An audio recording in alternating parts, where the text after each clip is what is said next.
So hi, welcome to the master series day 29। और आज हम पढ़ने वाले हैं अपना पेपर 1 के हाई ROI टॉपिक्स। फिर से हम लेके आए हैं units like teaching aptitude, research aptitude, logical reasoning, ICT और भी सारी चीज़ें लेके आए हैं। आपको बस क्या करना है, रिवीजन के लिए एक कॉपी पेन लेके बैठ जाना है और जो जो इम्पोर्टेंट पॉइंट्स मैं बताती जा रही हूँ वो नोट डाउन करते रहना है, क्योंकि हम अपनी मास्टर सीरीज़ में एज़ प्रॉमिस्ड शुरुआत के 25 दिन में हमने आपको सारा सिलेबस कंप्लीट करा दिया है, वो भी फुल डेप्थ के साथ।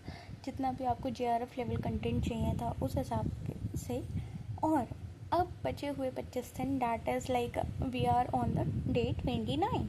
सो here we are completing our revision series. अब हम क्या कर रहे हैं कि रिवाइज़ कर रहे हैं, जितनी भी चीज़ें हमने की हैं ना वो रिवाइज़ करी हैं। देखो, आप किसी भी एग्ज़ाम की तैयारी कर रहे हो, आपको एक बात बस गांठ बांध लेनी है कि अपने रिसोर्सेज लिमिटेड रखने हैं और उन पे कंसिस्टेंटली वर्क करना है, रिपीटेडली वर्क करना है।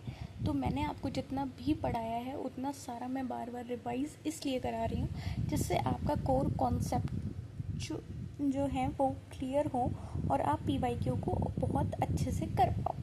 तो हम PYQs भी लाए हैं, कॉन्सेप्ट्स भी लाए हैं, सब कुछ कराएंगे। और PYQs ऐसे हैं जो आए हुए हैं, है ना, तो मेरे बनाए हुए नहीं हैं। तो आपको एक आइडिया लग जाएगा कि कैसे आपके कॉन्सेप्ट्स क्लियर होना आपको आगे तक ले जा सकते हैं, आपको हाई स्कोर करा सकते हैं पेपर 1 में। और paper 1 is like the gold mine. आपको इसको अपना सुपर पावर बना लेना है, ठीक है। चलो स्टार्ट करते हैं अपनी टीचिंग एप्टीट्यूड को। और रोज़ हम 15-15 मिनट के लेक्चर ले रहे हैं रिवीजन के, तो आई डोंट थिंक सो कि आपको कोई दिक्कत हो रही होगी। और जो भी आपके डाउट्स रह जाते हैं, कुछ रह जाते हैं, आप कमेंट बॉक्स में कमेंट कर सकते हैं। ओके, टीचिंग एप्टीट्यूड में आज हम पढ़ने वाले हैं एवेल्युएशन टाइप्स। और अगर मैं आपको बताऊं तो इसमें मैंने जब फाउंडेशन सीरीज़ ली थी, मास्टर सीरीज़ ली थी, तो उसमें भी मैंने बार बार कहा था कि बेटा फॉर्मेटिव असेसमेंट और समेटिव बहुत आता है, ठीक है। तो ये होता क्या है आओ जान लेते हैं। देखो, सबसे पहले बात आती है डायग्नोस्टिक इवेल्युएशन की। अगर मैं बात करूँ तो डायग्नोस्टिक इवेल्युएशन क्या है? बिफोर टीचिंग बिगिंस आप डायग्नोज करते हो, identify students prior knowledge and learning difficulties. एक प्री टेस्ट होता है या एंट्री लेवल जो असेसमेंट होता है ना, जहाँ आप डायग्नोज करते हो बच्चे का कि इसको कितना आ सकता है, इसका क्या IQ है, that type of thing, that is diagnostic. Formative में क्या होता है, ये ड्यूरिंग टीचिंग होता है, ऑनगोइंग प्रोसेस में होता है, like monitor learning progress, give feedback, improve instructions. For example we have class test, quizzes, assignments, observation. अब मैं आपसे बात करते करते बीच में कोई क्वेश्चन पूछ लूँ, समझाते समझाते कोई क्वेश्चन पूछ लूँ, that will come under the category of formative assessment, ठीक है। और समेटिव में क्या आएगा? After teaching. अभी ये सब मैं पढ़ाने के बाद आपको कुछ होमवर्क दूँ और फिर कुछ एक फाइनल मेजरमेंट आपका एवेल्युएशन करूँ, that is summative. After teaching ends, like आपकी यूनिट टर्म्स होते हैं, या मिड टर्म्स होते हैं, ईयरली जो होते हैं, है ना, that is summative. Major final achievement, grading, certification, like board exam, semester exams and final assessment. तो अभी ये 3 आपको समझ में आ गए। डायग्नोस्टिक जो बिफोर टीचिंग होता है, फॉर्मेटिव जो ड्यूरिंग टीचिंग होता है, समेटिव जो आफ्टर टीचिंग होता है। वहीं अगर मैं कहूँ नॉर्म रेफरेंस, तो ये कंपैरिजन टेस्टिंग आ जाती है, जहाँ पे स्टूडेंट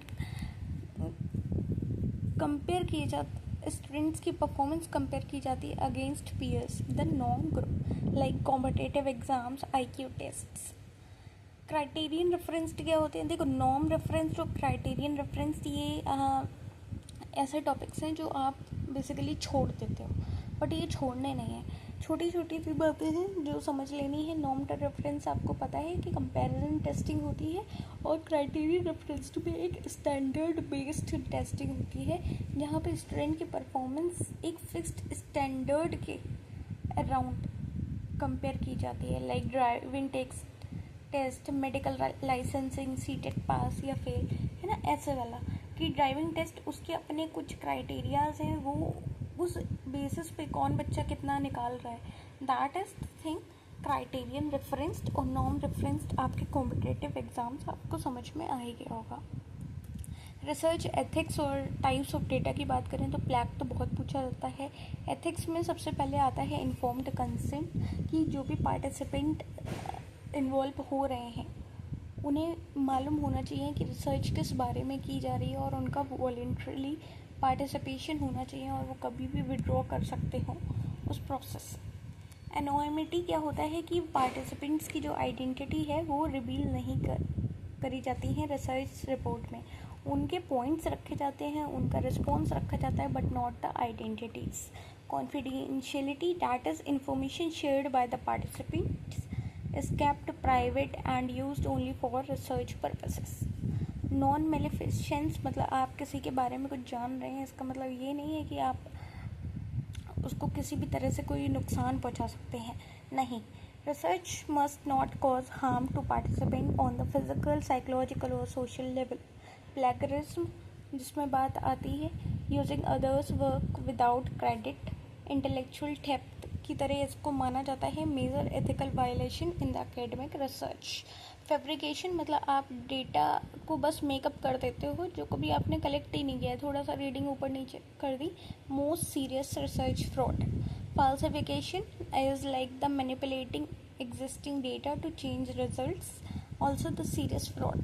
तो ये कुछ रिसर्च एथिक्स हैं जो like informed consent, anonymity, confidentiality, plagiarism, fabrication, falsification, non maleficence, ये सारे जितने भी रिसर्च एथिक्स हैं ये बहुत इंपॉर्टेंट है, इनको याद रखना है। अगेन लॉजिकल रीजनिंग की रोज़ मैं आपको PDF दे रही हूँ। आपने टेलीग्राम ग्रुप अभी तक ज्वाइन किया है कि नहीं किया, बताओ मेरे को। देखो, जैसे कि एक ये है, आपने इस टाइप की एनालॉजीज देखी होंगी कि पेज मिलके बुक बनाते हैं तो ब्रिक मिलके क्या बनाएगी, वॉल बनाएगी, है ना। तो इस टाइप की चीज़ें आ जाते हैं। टूल एंड यूज़र, डिग्री, ये बहुत बेसिक चीज़ें हैं, अभी मैं क्वेश्चन कराऊंगी तब आपको समझ में आ जाएगा। प्रैक्टिस करने के लिए आपको टेलीग्राम ग्रुप ज्वाइन करना है, उसका लिंक आपको चैनल के डिस्क्रिप्शन में मिल जाएगा, ठीक। इसमें आपको आइडेंटिफाई करना होता है कि रिलेशन क्या है, पहले दो के बीच में, फिर बाद के दो के बीच का वही रिलेशन आप मेकअप कर देते हो। ICT की अगर मैं बात करूँ, इंफॉर्मेशन टेक्नोलॉजी की, तो ICT में इंफॉर्मेशन एंड कम्युनिकेशन टेक्नोलॉजी की और साइबर सेफ्टी की, तो इसमें कुछ की टर्म्स हैं जो बहुत ज़्यादा पूछे जाते हैं, like WWW world wide web, which is a system of interlinked hypertext documents accessible by internet, invented by Tim Berners-Lee in 1989, and the WWW is not the internet, it is a service that runs on the internet, ठीक है। ये points जो हैं, जितने भी pointers हैं, इनको हल्का हल्का नोट डाउन करते रहो, तुमको भी आसानी हो जाएगी रिवीजन में। ब्राउज़र की अगर मैं बात करूँ तो ये एक सॉफ्टवेयर होता है to access the world wide web. For example we have Chrome, Firefox, Safari, Edge. Browsers were first created by Marc Andreessen. अब मैं हाईलाइट करूँगी तभी लिखोगे क्या? टिम बर्नर्स-ली लिखा था, नहीं लिखा था? लिखो भाई। HTTP और HTTPS में क्या डिफरेंस होता है, ये तो अभी मैं आपको बताऊँगी, ये रिसेंट एग्ज़ाम में एक में आया। अभी मैं उसका नाम यहाँ ले दूँगी तो आपको, मैम आप इस एग्ज़ाम के बारे में भी आपको मालूम है, तो चल छोड़ो उसे। HTTP और HTTPS की अगर मैं बात करूँ तो HTTP is like hyper text transfer protocol, जो अनसिक्योर्ड है, और वहीं HTTPS क्या है, hyper text transfer protocol that is secure, encrypted with SSL और TLS। Website with HTTPS are safer, padlock symbol in the browser. Phishing क्या है? Phishing पूछा जाता है। Phishing is the fraudulent attempt to steal sensitive information like password, credit card numbers by disguising as a trustworthy entity via email और websites. Fishing पूछा जाता है। Malwares की बात करूँ तो मेलवेयर पूछे जाते हैं। कई टाइप के मेलवेयर भी मैंने डिटेल में पढ़ाए हुए हैं, तो इन केस अगर आपने नहीं पढ़े हैं ये वॉर्म, ट्रोजन, रैंसमवेयर, इनके आपको बेसिक डिफरेंस अगर नहीं मालूम है तो आई मस्ट सजेस्ट कि चैनल पे जाना, प्लेलिस्ट में जाना, वहाँ आपको ICT की एक वीडियो मिल जाएगी, उसको देख लेना, आपका सारा डाउट क्लियर हो जाएगा, ठीक है। आईसीटी में मैंने ये सारी चीज़ें कवर अप की हुई हैं। देखो, एक ब्रॉड लेवल पे जब मैंने डीप डाइव एक डेप्थ के साथ आपको चीज़ें कवर अप कराई हैं शुरुआत के 25 दिन में, तो आपको वो रेफरेंस उसको लेना है एज अ रेफरेंस। अगर आप बिगिनर हैं, अगर आपने ये चीज़ें नहीं डिटेल में पढ़ रखी हैं, तो आप वो वीडियो देख लो जाके और आपको आ जाएगा सारा समझ में। बट अगर आपका सारा पढ़ा हुआ है तो एक तरह से आपके लिए रिवीजन के लिए यही वीडियो बहुत है ना। चलो, firewall is a network security system that monitors and controls incoming outgoing network traffic based on pre determined security rules. Cloud computing की अगर मैं बात करूँ तो storing and accessing data and programs over the internet instead of your computer's hard drive. For example, we have Google Drive, Dropbox, iCloud. तो ये cloud computing हो गया। टिम बर्नर्स ली ने ये WW world wide web in 1989 invent किया है, ये तो याद रखना ही। While working at CERN in Switzerland, he did not invent the internet. Internet invent नहीं किया है, इंटरनेट इससे पहले था। इन्होंने वर्ल्ड वाइड वेब इन्वेंट किया है, which is the system of web pages connected by hyper links. अब देखो, DI की तो जो मैंने वीडियो बनाई थी और उसमें मैंने बोला था कि DI से डरना नहीं है, उसमें तो मैंने लिटरली ऐसे कॉपी पेन पे लिख के समझाया है, समझ रहे हो। तो अब तो ये बेसिक फार्मूलाज हैं जिनसे मोस्टली क्वेश्चंस बन जाते हैं, like about percentage change, percentage of total, ratio simplification, average, percentage increase और डिक्रीज। तो ये बेसिक फार्मूलाज हैं, अगर आपको नहीं आते हैं तो आने चाहिए। DI वाली वीडियो आप देख सकते हो। अब हम आ गए हैं अपने क्वेश्चंस पे, और क्वेश्चन की अगर मैं बात करूँ तो आज आपके सामने आंसर्स नहीं हैं। अब ये 2019 में आया हुआ क्वेश्चन है, that evaluation that occurs at the end of. अब आपको कीवर्ड कैसे पकड़ने हैं, देखो, एवेल्यूएशन एंड, जो एंड में होता है, तो एवेल्यूएशन जो एंड में होता है वो क्या बताया है मैंने, समेटिव। आपको ऑप्शन पढ़ने की भी ज़रूरत नहीं है, आपको आंसर ऐसे ही समझ में आ जाएगा, क्योंकि इस तरह से अपने कीवर्ड समझे हैं, ठीक है। A teacher gives short quizzes and assignment through out the semester two track student progress. Through out ongoing process है, ऑनगोइंग प्रोसेस है तो क्या हो गया, फॉर्मेटिव। आ गया आंसर, 2020 में आया है।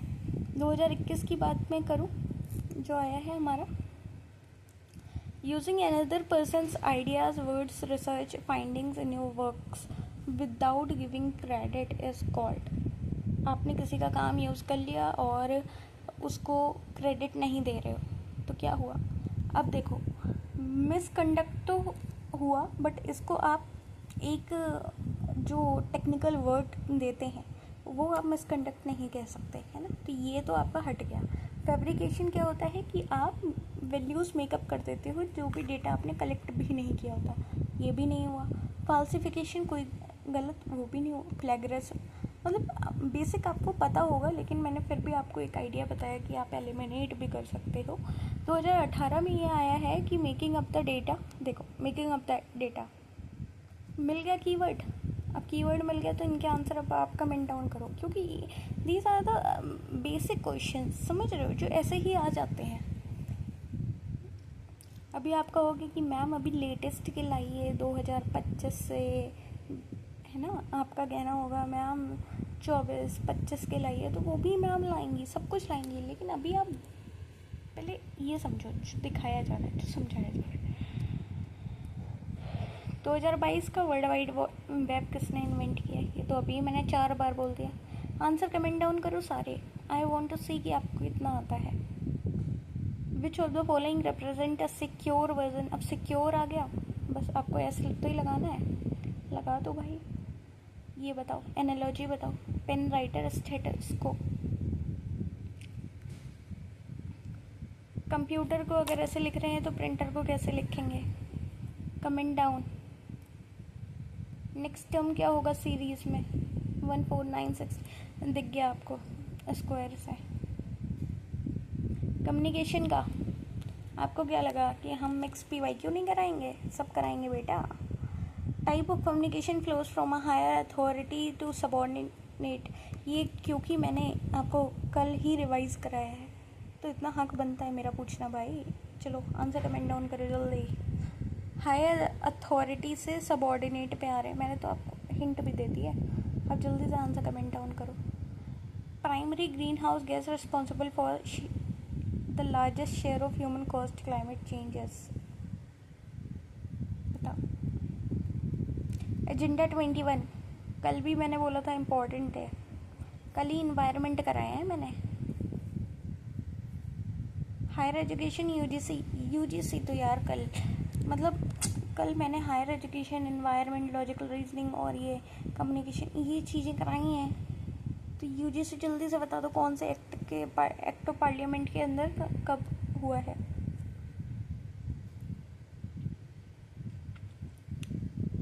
और मेरे को कुछ ऐसे इंस्टीट्यूशंस के नाम बताओ जैसे यूजीसी गवर्न नहीं करता है, मतलब जो नेशनल इम्पोर्टेंस के इंस्टीट्यूशंस है। ये वाली चीज़ भी मैंने कल बताई थी। Which of the following committee recommended the establishment of UGC. बताओ। ये बढ़िया क्वेश्चन है। ऐसे क्वेश्चन में आप हाथ खड़े कर देते हो कि मैम ये तो हमने पढ़ा ही नहीं है, जबकि हमने तो पढ़ाया है आपको। आपको मास्टर सीरीज़ की डेप्थ तभी समझ में आएगी जब आपको ऐसे क्वेश्चंस के आंसर आने लगेंगे जो हमने ली है सीरीज़। ये एक डीआई का क्वेश्चन आपके लिए, जिससे आपकी थोड़ी सी आंखें खुले और आपका डर ख़त्म हो। अगर एक स्कूल में 800 स्टूडेंट हैं 2020 में, 2021 में इनरोलमेंट 25% से बढ़ गया और 2022 में 20% से डिक्रीज़ हो गया, तो इनरोलमेंट 2022 में कितना होगा। और जो बच्चे मैथ्स में थोड़ा अच्छा होंगे वो सक्सेसिव वाला भी लगा सकते हैं। अगर वो नहीं लगाना कोई बात नहीं, आप बेसिक फॉर्मूले से करोगे तब भी आंसर आ जाएगा। So these are the questions you have to do, you have to comment down their answers. और आज के लिए इतना ही, मिलते हैं आपसे एक नई क्लास में और एक हाई आरओआई टॉपिक्स के साथ। और सब कुछ ऐसे मिक्स रिवीजन करा रहे हैं ना, तो भले ही आपको ना लगे कि हमने इतना रिवाइज कर लिया है, बट हम कर रहे हैं। मतलब आज भी हमने जितने टॉपिक किए हैं वो आते ही हैं, वो हाई आरओआई है, समझ लो। तो आपको चिंता नहीं करनी है, हम सारी चीज़ें बहुत ही सिस्टमेटिक तरीके से आपको रिवाइज़ कराते जा रहे हैं, सारा सिलेबस ध्यान में रखते हुए कि एक टॉपिक इसका उठा लिया, एक इसका, वो हमारा काम है। आपका काम क्या है? आपका काम है जो भी क्वेश्चंस आपसे पूछे जा रहे हैं उनका रिस्पॉन्स देना, फीडबैक देना, उनका आंसर देना और अपने डाउट्स पूछते रहना, पढ़ते रहना, ठीक है। इसके अलावा कोई भी दिक्कत, परेशानी, समस्या हो तो कमेंट डाउन कर देना, पूछ लेना। टेलीग्राम ग्रुप ज्वाइन करके जो भी पीडीएफ्स दे रखी हैं वहाँ पे प्रैक्टिस की, वो प्रैक्टिस करो और पढ़ते रहो, खुश रहो, बिंदास रहो, खाओ पियो, मौज करो, ठीक है।